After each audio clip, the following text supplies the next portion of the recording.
తలో సమోసా తిని చాయ్ తాగారు. ఎక్కడికి వెడదాం అన్నట్లు ఒకరి మొహాలు ఒకరు చూసుకున్నారు క్షణంసేపు. శిల్పారామానికి వెడదాం పదండ్రా అని బైక్ స్టార్ట్ చేశాడు ఫణీంద్ర. సంతోష్ బైక్ మీద కార్తీక్ కూర్చున్నాడు. అరగంటలో అక్కడికొచ్చారు. ఎప్పుడూ పత్రికల్లో చదవటము, ఛానళ్లలో చూడటమే తప్ప తొలిసారిగా అక్కడికొచ్చిన కార్తీక్ ఒకసారి చుట్టూ పరికించి చూశాడు. చక్కని కాలక్షేపం. ఆ పైన రకరకాల చేతి వృత్తుల స్టాళ్లు, గ్రామీణ వాతావరణాన్ని గుర్తు తెచ్చే అంశాలు. చాలా ఆహ్లాదకరంగా అనిపించింది అతడికి. ఓ అరగంట స్టాళ్లు చూసుకుంటూ గడిపి కాసేపు రిలాక్స్గా ఓ చోట కూర్చున్నాడు. కాసేపు అయ్యాక ఫణీంద్ర లేచి, వాళ్ళు మా ఊరి వాళ్ళు అనుకుంటాను, పలుకరించి వస్తాను అని వెళ్ళాడు. అక్కడ కార్తీక్, సంతోష్ మిగిలారు. ఇంకేమిట్రా విశేషాలు? నీ రెజ్యూమే రెడీ చేసావుగా, రేపటి నుండి నువ్వు ఆ పని మీద ఉండాలి. నేను 2 కన్సల్టెన్సీలను కాంటాక్ట్ చేశాను. ముందు వాళ్ళకి నీ రెజ్యూమే పంపించు. శ్రీకర్కి ఆ విషయాలు బాగా తెలుసు, వాడికి చెప్పాను. డోంట్ వరీ, 10 to 15 డేస్లో ముందు ఏదో ఒక జాబ్లో చేరిపోదువు గాని ఆ తర్వాత మంచి జాబ్ కోసం సర్చ్ చేయొచ్చు అన్నాడు సంతోష్. అలాగేరా, అన్నీ రెడీగా ఉన్నాయి అన్నాడు కార్తీక్. శ్రీకర్కి తెలిసిన మంచి ఫ్రెండ్స్ ఉన్నారు, వాళ్ళు బ్యాక్డోర్లో ట్రై చేస్తారు. కొంత ఖర్చు అవుతుంది, పర్వాలేదు, మేనేజ్ చేద్దాంలే అన్నాడు సంతోష్. అలాగే అన్నట్లు తలూపాడు కార్తీక్. వీలైతే వచ్చే సండే ఒక పని చేయాలరా, మా అమ్మ మరీ చెప్పింది అన్నాడు కార్తీక్. సండేనేగా, చేద్దాం. ఏమిటది? ఇక్కడ మా మేనమామ గారు ఉన్నారట, అంటే మా పెద్ద మామయ్య అన్నమాట. ఆయన్ని కలవమని మా అమ్మ చెప్పింది. దాందే ఉంది, కలుద్దాం. అడ్రస్ ఉందిగా? ఉంది, రూమ్లో. వచ్చే సండే కలుద్దాంలే. ఈ వీక్ అంతా నీ జాబ్ ట్రయల్స్ ఇంపార్టెంట్. కానీ ఆయన ఎలా ఉంటారో నాకు తెలియదు, అమ్మ చెప్పటమే. ఆయన్ని నేనెప్పుడూ చూడలేదు. అదేంటి? ఎప్పుడో ఆయన వాళ్ళ నాన్నతో, అంటే మా తాతగారితో గొడవపడి ఇంటి నుండి వెళ్ళిపోయాట. ఏమయ్యాడో తెలియదు. తర్వాత సరిగ్గా 10 ఏళ్లకి అమ్మమ్మ చనిపోయిన రోజుకి అమ్మకి మావయ్య దగ్గర నుండి 5,000 రూపాయలు మనీ ఆర్డర్ వచ్చిందిట. నా కోసం ఎవరూ రావద్దు, ఉత్తరాలు రాయొద్దు, ఇది నా తాత్కాలిక అడ్రస్ మాత్రమే అని మనీ ఆర్డర్ ఫామ్ మీద రాశాట. అలా ప్రతి ఏటా అమ్మమ్మ చనిపోయిన రోజు అమ్మకి 3 ఏళ్ల పాటు 5,000 రూపాయలు మనీ ఆర్డర్ వస్తూనే ఉంది. తర్వాత 10,000 పంపడం మొదలెట్టాడు. ఇప్పటికీ ఇయర్లీ అమ్మకి మనీ ఆర్డర్ వస్తూనే ఉంది. ఈ మధ్యనే ఎంఓ ఫామ్ మీద కొంచెం క్లియర్గా అడ్రస్ రాస్తున్నాడు. అంతకుముందు అమ్మ 4-5 సార్లు ఉత్తరాలు రాసినా సమాధానం లేదు. ఓకే, అడ్రస్ ఉందన్నావుగా, నెక్స్ట్ సండే ట్రై చేద్దాంలే. ఇంతలో ఫణీంద్ర రావటంతో ఇద్దరూ లేచారు. స్టాల్స్ చూసుకుంటూ నడవటం మొదలెట్టారు. సంతోష్, కార్తీక్ చెరో లాల్చీ కొనుక్కున్నారు. ఓ లేడీస్ స్టాల్ దగ్గర 4 అమ్మాయిలు డ్రెస్సులు చూస్తూ జోకులేసుకుంటున్నారు. ఫణీంద్ర ఏదో చెప్తుంటే నవ్వుతూ వింటూ నడుస్తున్నారు సంతోష్, కార్తీక్. వీళ్ళు లేడీస్ స్టాల్ దగ్గరికి వచ్చేసరికి పగలబడి నవ్వుతున్న ఒక అమ్మాయి వెనుకడుగు వేయటంతో కార్తీక్ మీద పడింది. ఆమె జీన్స్ మీద స్లీవ్లెస్ టాప్ వేసుకుంది. జుట్టు సగంలో క్లిప్ పెట్టుకుంది. నుదుట కనిపించినంత బొట్టు బిళ్ళ. ఆమె చర్రున వెనక్కి తిరిగి చూసింది కోపంగా. అప్పటికే అదిరిపడ్డ కార్తీక్ ఆమెకేసి అయోమయంగా చూస్తున్నాడు. ఆమె సారీ చెప్తుందేమోని అనుకుంటున్నాడు. కానీ స్టూపిడ్, ఈసడింపుగా కార్తీక్ని చూస్తూ అన్నదా అమ్మాయి. బిత్తరపోయాడు కార్తీక్. అయినా నాకు తెలియక అడుగుతాను, ఈ ముసలాడికి ఇంకా పదవి, అధికారం మీద అంత పితలాటకం ఏమిటయ్యా అని గ్లాస్లో ఉన్న ఎర్రటి ద్రావణాన్ని ఒక గుక్కెడు తాగి టీపాయ్ మీదున్న ప్లేట్లో చేయి పెట్టాడు అనంతమూర్తి. ప్లేటు ఖాళీగా ఉండటంతో అమ్మాయి నందు అని కూతుర్ని పిలిచాడు. వస్తున్నా అంటూ ట్రేలో జీడిపప్పు, మంచూరియా వగేరా తెచ్చి టీపాయ్ మీద పెట్టి కుర్చీ లాక్కుని వాళ్ళకెదురుగా కూర్చున్నది నందిని. జీడిపప్పు పలుకు నోట్లో వేసుకున్నది. 75 ఏళ్లు దాటుతున్నాయి, అవునా? హాయిగా రిటైర్ అయి రెస్ట్ తీసుకోక ఈ ముసలాడికి ఇంకా తాపత్రయం ఏమిటయ్యా అంటూ విసుక్కుని మళ్ళీ ఓ గుక్క తాగి మంచూరియా నోట్లో వేసుకున్నాడు అనంతమూర్తి. ఆ మాటకి భర్త నరేంద్ర మొహంలోకి చూసింది నందిని. ఆమె తండ్రి అనంతమూర్తి ప్రస్తావించిన ముసలాడు నందిని మామగారు నరేంద్ర తండ్రి అయిన భగవంతం గురించే. భార్య చూపులకి, మామ అనంతమూర్తి మాటలకి నరేంద్ర ఏ సమాధానమూ చెప్పలేదు. మౌనంగా లిక్కర్ తీసుకుంటున్నాడు. ఆ విషయంలో తన తండ్రి మీద అతడికి కోపం వస్తూ ఉంటుంది. బిజినెస్ వ్యవహారాలు తనకి, తన అన్నకి సమంగా అప్పజెప్పేసి ఆయన హాయిగా రెస్ట్ తీసుకోవచ్చు కదా అని చాలాసార్లు అనుకున్నాడు. దాదాపు 2 ఏళ్లుగా ఈ విషయం ఒక విధంగా అతడిని బాగా తుడిచేస్తోంది. పెళ్లైన తొలి రోజుల్లో, అంటే 2 ఏళ్ల నుండి భార్య నందిని, తర్వాత మామ అనంతమూర్తి ఈ విషయంలో ఆజ్యం పోస్తూ అతడి బాధని, కోపాన్ని, అసంతృప్తిని రెట్టింపు చేస్తున్నారు. అప్పుడప్పుడు, అంటే ఇంచుమించు వారానికి ఒకసారి అలా మామ అనంతమూర్తి ఇంటి టెర్రస్ మీద కూర్చోవటం అలవాటే నరేంద్రకి. కూర్చున్నప్పుడు తన తండ్రి భగవంతం గురించి అలా మామ మాట్లాడటమూ మామూలే. సంపాదించినంతకాలం సంపాదించాడు. ఓకే, మీ అమ్మ కుముదుని పేరు మీద కుముద ఎంటర్ప్రైజెస్ అని వ్యాపారాలు ప్రారంభించాడు. బ్రహ్మాండంగా డెవలప్ చేశాడు. అది ఓకే. ఇప్పుడు తన పిల్లలు పెద్దవాళ్లై చదువుకుని చేతికి అందించారు. వాళ్ళకి వ్యాపారాలు అప్పగించేసి హాయిగా క్లబ్లో పేకాడుకుంటూనో, రోజు ఓ 2-3 పెగ్గులు తీసుకుంటూనో, కృష్ణారామ అంటూ ఆధ్యాత్మికానందంలో తేలియాడుతూ రోజులు గడిపేయక, ఇంకా ఎందుకోయ్ చైర్మన్ పదవి వ్యామోహము, నాకేం బాగోలేదో అల్లుడు. It's very bad, very bad. మొహమంతా చీదరింపుగా పెట్టి గాల్లో చేతులు విదిలించి విసుగుదల ప్రదర్శిస్తూ ఓ గుక్క తాగి కోపంగా జీడిపలుకులు నోట్లో వేసుకున్నాడు అనంతమూర్తి. తండ్రి విన్యాసాలయ్యాక మళ్లీ భర్త మొహంలోకి సూటిగా చూసింది నందిని. నరేంద్ర నుదురు చిట్లించాడు విసుగ్గా. చిన్నపాటి శబ్దం వచ్చేలా చేతిలో ఉన్న గ్లాస్ని టీపాయ్ మీద పెట్టాడు. గ్లాస్ పగులుతుంది చిన్నగా అన్నది నందిని. వెధవ గ్లాస్, పోతే పోని, అలాంటివి 1,00,000 గ్లాసులు కొంటాడు అల్లుడు. కాదు, తలుచుకుంటే ఓ గ్లాసు ఫ్యాక్టరీయే పెట్టేయగలడు. అల్లుడు కేసి చూస్తూ అన్నాడు అనంతమూర్తి. సరే, అన్నిటికీ చేతులు కట్టేసినట్లుంటే ఊరకంటితో భర్తను చూస్తూ అర్థోక్తిలో ఆగిపోయింది నందిని. అదే కదా నేనేడుస్తున్నదీను. పేరుకి కంపెనీ డైరెక్టర్ని, ఏం లాభం? ప్రతి చిన్న విషయం ఆయనకి చెప్పి చేయాలి. ఆఖరికి అటెండర్ మీద యాక్షన్ తీసుకోవాలన్నా. ఛస్ అని అమాంతం గ్లాసెత్తి తాగేశాడు నరేంద్ర. కొంచెం గాబరాగా తండ్రి కేసి చూసింది నందిని. ఏం పర్వాలేదు అన్నట్లు కళ్లతోనే సంజ్ఞ చేశాడు అనంతమూర్తి. దీనికేదో కంక్లూజన్ కావాలి. గ్లాస్ నింపమని మా అమ్మ వైపు తోస్తూ అన్నాడు నరేంద్ర. ఇక చాలు, కారు డ్రైవ్ చేసుకుని ఇంటికి వెళ్ళాలి అంది నందిని. పర్వాలేదు, ఇంకో 2 గ్లాసులు తాగినా స్టడీగా డ్రైవ్ చేస్తాను. నిన్ను సేఫ్గా ఇంటికి తీసుకెడతాను. మామ నింపిన గ్లాస్ అందుకుంటూ అన్నాడు నరేంద్ర. ఇప్పుడేమైంది? అల్లుడు డ్రైవ్ చేయలేకపోతే ఇక్కడ రెస్ట్ తీసుకుని రేపు మార్నింగ్ ఎడతారు. కాదంటే సిద్ధు డ్రాప్ చేస్తాడు అనంతమూర్తి అన్నాడు. సిద్ధు అంటే సిద్ధార్థ, నందిని తమ్ముడు. బీటెక్ చివరి సంవత్సరంలో ఉన్నాడు. అతడికి చదువు కన్నా పనికిరాని ఇతర వ్యాపకాలు ఎక్కువ. చదువు కూడా చాలా నిదానంగా చదువుతున్నాడు. చదివి పెద్దగా చేసేదేమీ లేదని అతడి ఉద్దేశం. అందుకే బ్యాక్లాగ్లో చాలా సబ్జెక్టులున్నాయి. కానీ ఆ విషయాలు ఇంట్లో వాళ్ళకి తెలియవు. ఆ విషయం చాలా జాగ్రత్తగా కాపాడుకుంటూ వస్తున్నాడు సిద్ధార్థ. మీరేదో ప్లాన్ వేశాను, ఇంకే ఉంది, మీ నాన్న పని అవుట్ అన్నారు అడిగాడు నరేంద్ర చప్పున స్ఫురణకొచ్చిన విషయం. వేశాను అల్లుడు, వర్కౌట్ కాలేదు, మిస్ అయ్యింది. ట్రక్కు డ్రైవర్ వెధవా ఏదో అనుకుని ఏదో చేశాడు తాగేసి. అసలు అనుకున్నది అనుకున్నట్టే జరిగితే మీ ఓల్డ్ ఫెలో ఈ పాటికి పైకి పోవటమో లేదా వాళ్ళంతా బాగా డ్యామేజ్ అయి హాస్పిటల్లో ఉండటమో జరిగేది. మనకి బ్యాడ్ లక్, మీ నాన్న లక్కీ ఫెలో, తప్పించుకున్నాడు అన్నాడు అనంతమూర్తి. ఏం చేశారేమిటి అడిగింది నందిని ఆసక్తిగా. ఆ ప్రశ్నకి నవ్వి అన్నాడు అనంతమూర్తి. భారీ యాక్సిడెంట్ చేద్దాం అనుకున్నాను, మిస్ఫైర్ అయింది అని. ఎలా, ఎక్కడా? చాలా కూల్గా అడిగాడు నరేంద్ర. వివరంగా చెప్పాడు అనంతమూర్తి. అది విన్నాక నరేంద్ర కానీ నందిని కానీ ఏమీ మాట్లాడలేదు. తన ఫాదర్ మీద తన మామగారు హత్యాయత్నం అతడికి నవ్వొచ్చింది. తనకి తెలియకుండానే దుఃఖమూ వచ్చింది. తమాయించుకున్నాడు. లేకపోతే ఏమిటి ముసలాడి మొండిపట్టు, ఇంకా చైర్మన్ గిరి మీద తాపత్రయం. చెట్టంత కొడుకులు ఎదిగొచ్చాం.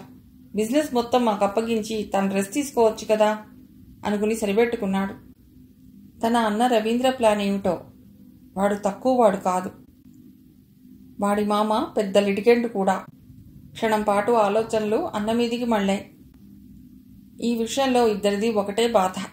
తండ్రి తమకి బిజినెస్ మీద సర్వాధికారాలు ఇవ్వటం లేదని, ఎవరు ఏ ఏ బిజినెస్లు చూసుకోవాలో నిర్ణయించి వాటి మీద సర్వాధికారాలు ఇచ్చేయాలని. కుముద ఎంటర్ప్రైజెస్ పేరు మీద 3 star hotel Kumuda, Kumuda textiles mall, Kumuda textile manufacturing unit, Kumuda pharmacy, Kumuda hyper market ఉన్నాయి. వీటిలో హైపర్ మార్కెట్ ప్రస్తుతం నష్టాల్లో ఉంది. దాన్ని సిక్ యూనిట్గా ప్రకటించాలని చూస్తున్నారు. ఈ మొత్తం ఎంటర్ప్రైజెస్కి భగవంతం చైర్మన్గా వ్యవహరిస్తున్నాడు. హోటల్ కుముదా టైల్స్ యూనిట్లను పెద్ద కొడుకు రవీంద్ర చూసుకుంటున్నాడు. ఇక టైల్స్ మాల్, ఫార్మసీలను చిన్న కొడుకు నరేంద్ర చూసుకుంటున్నాడు. హైపర్ మార్కెటింగ్ వైపు వాళ్ళిద్దరూ కన్నెత్తి చూడరు. భగవంతం అప్పుడప్పుడు అక్కడి మేనేజర్తో దాని గురించి మాట్లాడుతుంటాడు. ఎవరూ దాని గురించి పట్టించుకోకపోవటమే అది అలా సిక్ అవ్వటానికి కారణం. అన్న చూసుకుంటాడని తమ్ముడు, తమ్ముడు చూసుకుంటాడని అన్న దాని గురించి పట్టించుకోరు. కొడుకులు చూసుకుంటున్నారని భగవంతం అనుకుంటాడు. ఫలితంగా సరైన యాజమాన్యం లేకపోవడంతో, సిబ్బంది ఇష్టారాజ్యంగా వ్యవహరించడంతో అది ఇప్పుడు మూసివేసే పరిస్థితికి వచ్చింది. ఇప్పుడు తాము చూసుకుంటున్న బిజినెస్లకి తమను చైర్మన్లుగా నియమించి ఆయన అంటే తన తండ్రి భగవంతం విశ్రాంతి తీసుకుంటే బాగుంటుందని, వ్యాపారాలను అభివృద్ధి చేసి చూపిస్తామని కొడుకుల వాదన. అందుకు భగవంతం వియ్యంకుళ్ళిద్దరూ వంతపాడుతున్నారు. ఇప్పుడు నేను చైర్మన్గా ఉంటే వచ్చిన నష్టం ఏమిటి? ఆ అభివృద్ధి ఏదో చేసి చూపించండి అంటాడు భగవంతం. ఎంతైనా వాళ్ళు అనుకున్న దారి వేరు కదా. వాళ్ళకున్న ప్లాన్స్ వాళ్ళకుంటాయి కదా బావగారు అంటారు వియ్యంకుళ్ళు. ఇప్పుడు మాత్రం ఈ ఆస్తిపాస్తులు ఎవరివి? వాళ్ళవి కాక ఎవరివి? వాళ్ళవే కదా. వాళ్ల కోసమే నేను పడుతున్న తపన. అది మీకు అర్థం కాదు అంటాడు భగవంతం. ఆయన బాధ అంతర్మథనం ఇటు కొడుకులకి అటు వియ్యంకుళ్ళకి అర్థం కాదు. అది ఆయన కష్టార్జితం, తాతల నాటిది ఎంత మాత్రమూ కాదు. ఆ మాటకొస్తే ఆస్తి ఇమ్మని అడిగే హక్కు కూడా వాళ్ళకి లేదు. కొంపదీసి ముసలాడు ఏదో ఫిట్టింగ్ పెట్టేసి ఆస్తిని ఏం చేస్తాడోనని ఇటు రవీంద్ర మామ అటు నరేంద్ర మామ లేనిపోని అనుమానాలు, భయాలు తమ అల్లుళ్ల మెదళ్లలో నూరిపోస్తుంటారు. కొంపదీసి మీ నాన్న సెకండ్ సెటప్ ఏమన్నా పెట్టుకోలేదు కదా, అదేదో సినిమాలో చూపించినట్లు.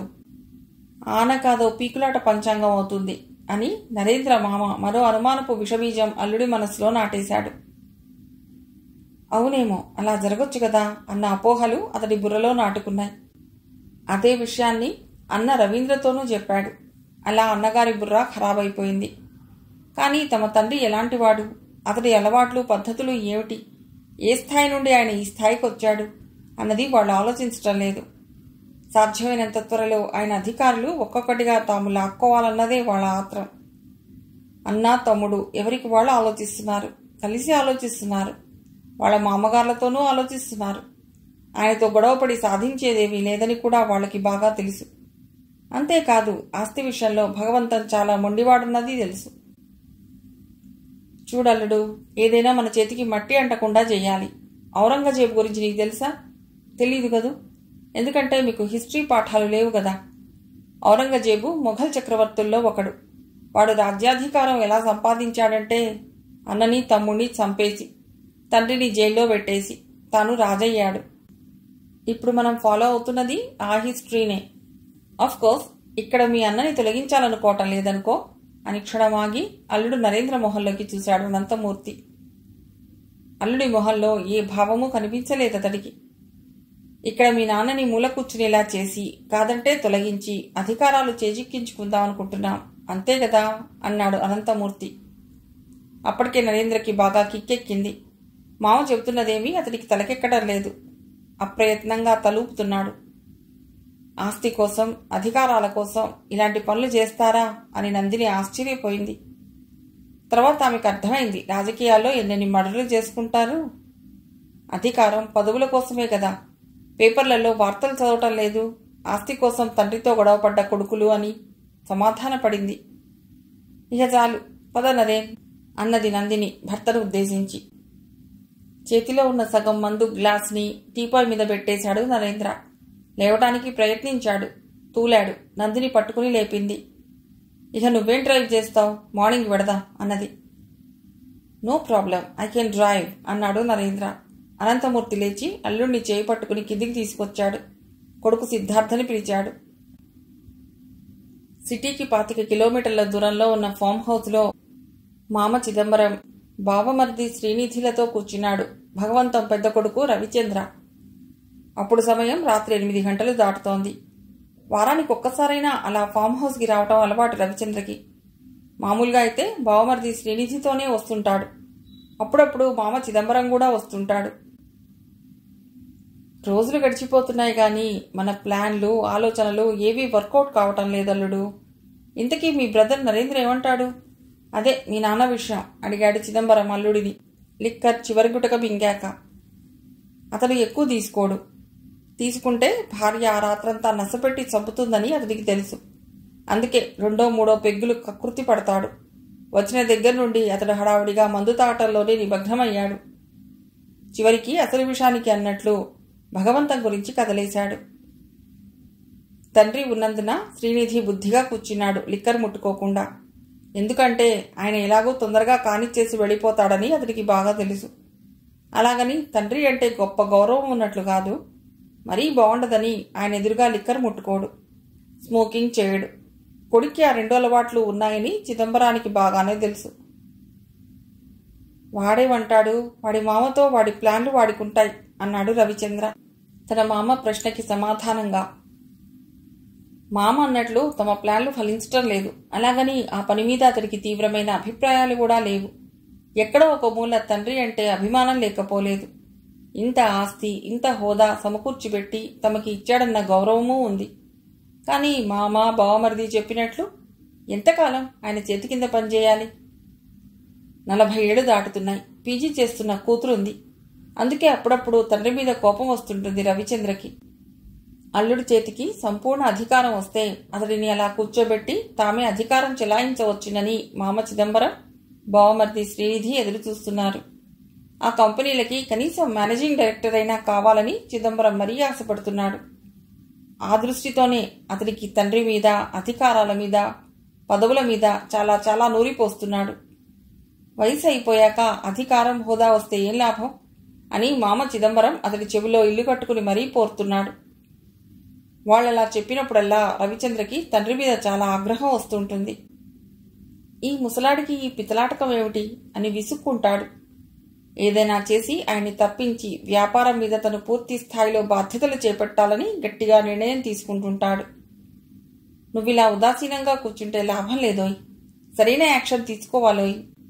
మేమేం చెప్పి ఏం లాభం? కాదంటావా? ఆ ముసలాయిని అంటిపెట్టుకుని ఉంటానంటే చెప్పు, ఇహ మేం మాట్లాడం. మరి నేనిక వస్తా, నాకు టైం అయింది అంటూ లేచాడు చిదంబరం. వెళుతూ 4 జీడి పలుకులు నోట్లో వేసుకున్నాడు. ఆయన వెళ్ళాక రవిచంద్ర చాలాసేపు ఏమీ మాట్లాడలేదు. మౌనంగా లిక్కర్ తీసుకుంటూ ఉండిపోయాడు. తండ్రి వెళ్ళాడని నిర్ధారణ చేసుకున్నాక శ్రీనిధి గ్లాస్ అందుకుని విస్కీ నింపుకున్నాడు. అది కాదు బాబా, నాన్న చెప్పింది సబబే కదా. చచ్చేదాకా అధికారాలు నా చేతిలో ఉండాలంటే ఎలా అని రవిచంద్ర మొహంలోకి చూశాడు శ్రీనిధి. ఏం చేద్దాం, ఏ పక్షపాతమో వచ్చి ఈ ముసలాడు పడిపోయినా బాగుండేది అని విసుక్కున్నాడు రవిచంద్ర. ఆ మాటకి శ్రీనిధి ఏమీ మాట్లాడలేదు. ఆ తర్వాత బావ ఏం మాట్లాడతాడా అని, లేపేస్తే పీడా పోతుందేమో అని అంటాడేమోనని ఎదురు చూస్తున్నాడు. ఇంతవరకు రవిచంద్ర నోటి నుండి అటువంటి మాట రాలేదు. ఈ పనికిరాని ప్లాన్ల కన్నా ఆ ముసలాడిని లేపేయడమే మేలు అన్నది శ్రీనిధి అభిప్రాయం. ఈ రోజుల్లో చంపడం చాలా తేలికైన విషయం. అరెస్టులు, ఆ పైన బెయిలు, తర్వాత నత్తనడకల కోర్టులో కేసు. ఈలోగా ఎన్ని మలుపులో ఎన్ని మార్పులో, ఆనక బెనిఫిట్ ఆఫ్ డౌట్లు, కేసులు కొట్టేడాలు. శ్రీనిధి ఎప్పుడూ అలాగే ఆలోచిస్తుంటాడు. వాస్తవానికి శ్రీనిధికి ఏ రకమైన సెంటిమెంట్లు లేవు. అతనంతా వ్యాపార దృక్పథంతోనే ఆలోచిస్తాడు.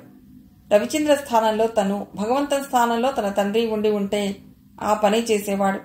అనుభవించే టైంలో సెంటిమెంట్లు పట్టుకుని కూర్చుంటే జీవితం వేస్ట్ అని నమ్మేవాళ్లలో శ్రీనిధి ఒకడు. అయినా ఈ ముసలాళ్ళకి బుద్ధి లేదు బాబా. చెట్టంత ఎదిగిన కొడుకులకి బాధ్యతలు అప్పగించి కృష్ణారామ అంటూ కూర్చోకుండా ఇంకా ఇలా పదవులు పట్టుకుని ఎందుకు వేలాడతారో నాకు అర్థం కాదు. చాలా చిరాగ్గా మొహం పెట్టి గడగడా తాగి గ్లాస్ ఖాళీ చేసేశాడు. రవిచంద్ర ఏమీ మాట్లాడలేదు కానీ చాలా అసహనంగా మొహం పెట్టాడు. మీ నాన్న కోపంతో వెళ్ళాడా, మామూలుగా వెళ్ళాడా అడిగాడు రవిచంద్ర కాసేపు అయ్యాక. ఎందుకలా అడిగావు? రవిచంద్ర ప్రశ్న అసందర్భంగా అనిపించింది శ్రీనిధికి. అదే నేను ఏమీ చేయటం లేదని కదా మీ నాన్న అభిప్రాయం. ఏదైనా చెయ్యాలని నాకు ఉంది. మా నాన్నని మూల కూర్చోబెట్టాలని. ఏం చేద్దాం నువ్వు చెప్పు అన్నాడు రవీంద్ర. మావయ్య గారితో, అదే మీ నాన్నతో మా నాన్న మాట్లాడతానంటున్నాడు. ఏమని? అదే నీకు పూర్తి బాధ్యతలు ఇమ్మని. జాగ్రత్తగా అదే మా నాన్న చూసుకుంటామని చెప్దామనుకుంటున్నాడు. ట్రై చేయమను. మా డాడీ ఏమంటాడో చూద్దాం. అప్పుడు పగడ్బందీగా ప్లాన్ వేద్దాం అన్నాడు రవిచంద్ర. నేను అదే అనుకుంటున్నాను బావా. అప్పటికి 3 పెగ్గులు పూర్తి చేశాడు రవిచంద్ర. సాధారణంగా అంతకు మించి అతడు ముట్టుకోడు. సోఫాలో వెనక్కి వాలి కూర్చున్నాడు. ఎంతో శ్రమపడి ఇంత స్థాయికి వచ్చి ఇంత సంపాదించుకుని ఇప్పుడు ఒక్కసారిగా తనను పక్కకి తప్పుకోమంటే ఎవరికైనా ఇలా ఉంటుంది? అయినా ఆయన ఉంటే మాత్రం ఏమొచ్చింది? ఆయన సలహా సంప్రదింపులతో తాము నడుచుకుంటే నష్టమేమిటి అనుకున్నాడు. కొద్దిసేపు అలా ఆలోచనలు సాగాయి అతడి మనస్సులో. కానీ అంతలోనే ఆలోచనలు మారిపోయాయి. బుర్ర విదిల్చుకున్నాడు. శ్రీనిధి తాగడం పూర్తయితే వెళ్ళిపోదాం అనుకుంటున్నాడు. శ్రీనిధి 5 గ్లాసులు పూర్తయితే గాని లేవడు. ఎప్పుడు మందుకు కూర్చున్నా రేపు ఇక మందు దొరకదేమోనన్నట్లు, అసలు రేపు ఈ ప్రపంచం ఉండదేమోనన్నట్లుగానే తాగుతాడు. మరో అరగంటకి శ్రీనిధి పూర్తి చేశాడు. ఇద్దరూ లేచారు. అసలు దీన్ని ఎవరు కనిపెట్టారో గాని బావా, వాడికి చేతులెత్తి మొక్కాలి బావా అన్నాడు చేతులు 2 పైకి జోడించి శ్రీనిధి. రవిచంద్ర నవ్వి ఊరుకున్నాడు. మా అక్క నీ దగ్గర నసపడుతుందేమో గాని బావా, ఏ మాట కామాటే చెప్పుకోవాలి. నా వైఫ్ శశి ఉంది చూసావు, నిజంగా బెటర్ హాఫే బావా. ఎంత తాగినా ఎప్పుడొచ్చినా ఏమీ అనదు. మా మంచి ఇల్లాలనుకో. అతడు వాగుతూనే ఉన్నాడు. కారు నిదానంగా పోనిస్తున్నాడు రవిచంద్ర. మిగిలిన కథ తర్వాతి భాగంలో.